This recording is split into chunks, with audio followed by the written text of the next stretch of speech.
ভেজাল রুখতে রাজ্যের পদক্ষেপে সন্তোষ প্রকাশ হাইকোর্টের। সবজি, ফল, মাছ, মাংস, দুধে কৃত্রিম রাসায়নিক খাবারে ভেজাল রুখতে নিয়মিত রাজ্যকে অভিযান করতে হবে। জনস্বার্থ মামলায় নির্দেশ প্রধান বিচারপতি ডিভিশন বেঞ্চের। কি নির্দেশ দিলেন প্রধান বিচারপতি ডিভিশন বেঞ্চ?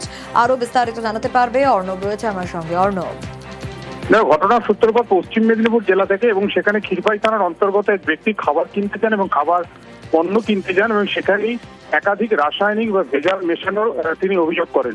কোনো ব্যবস্থা না হয় সিআইডি তদন্ত এবং একই সঙ্গে রাজ্য জুড়ে ভেজাল খাবার পণ্য কার্যত কৃত্রিম রং, ফলের ক্ষেত্রে বা সবজির ক্ষেত্রে বিভিন্ন রাসায়নিক স্প্রে করে সেগুলিকে কার্যত এবং নিস্তেজ ছবি সেগুলিকে টাটকা করা, এই যে চারিদিকে ভেজাল কারবার চলছে সেগুলো রুখতে যাতে সক্রিয় হয় রাজ্য প্রশাসন, এই মর্মে জনস্বার্থ মামলা হয়। প্রধান বিচারপতি সুজয় পাল এবং বিচারপতি পার্থসারথী সেনের ডিভিশন বেঞ্চের নির্দেশে রাজ্য সরকার আজ রিপোর্ট পেশ করে।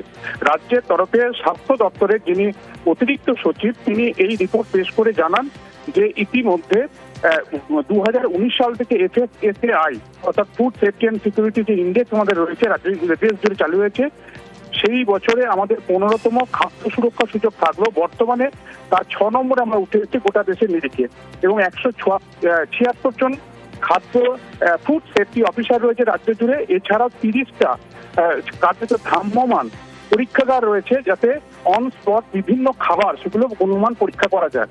এছাড়াও রাজ্য নিজেদের উদ্যোগে একটি মাইক্রোবায়োলজি ল্যাব তৈরি করেছে, 3টে সাধারণ ল্যাবকে সেটা আরো আধুনিক করেছে। এর পাশাপাশি 3 জন নির্দিষ্টভাবে ফুড সেফটি ইন্সপেক্টিং অর্থাৎ যারা যাচাই করে সেরকম অফিসার র্যাঙ্কে 3 জন, এছাড়াও বিভিন্ন জেলাতে প্রায় 30 জন ডেজিগনেটেড অফিসাররা রয়েছে পুরো বিষয়টা করার জন্য। এছাড়াও হঠাৎ করে তারা অভিযান চালায়। রাজ্যের এই পদক্ষেপে সন্তুষ্ট কলকাতা হাইকোর্ট। এই পদক্ষেপ জারি রাখা, একই সঙ্গে যদি কোনো শূন্যপদ থাকে খাদ্য অফিসার নিয়োগের ক্ষেত্রে সেটাও যাতে করা হয় অর্থাৎ ফুড সেফটি অফিসারের ক্ষেত্রে, সেই মর্মেও আজ পর্যবেক্ষণ বা নির্দেশদান করেছে প্রধান বিচারপতি ডিভিশন বেঞ্চ। বেশ।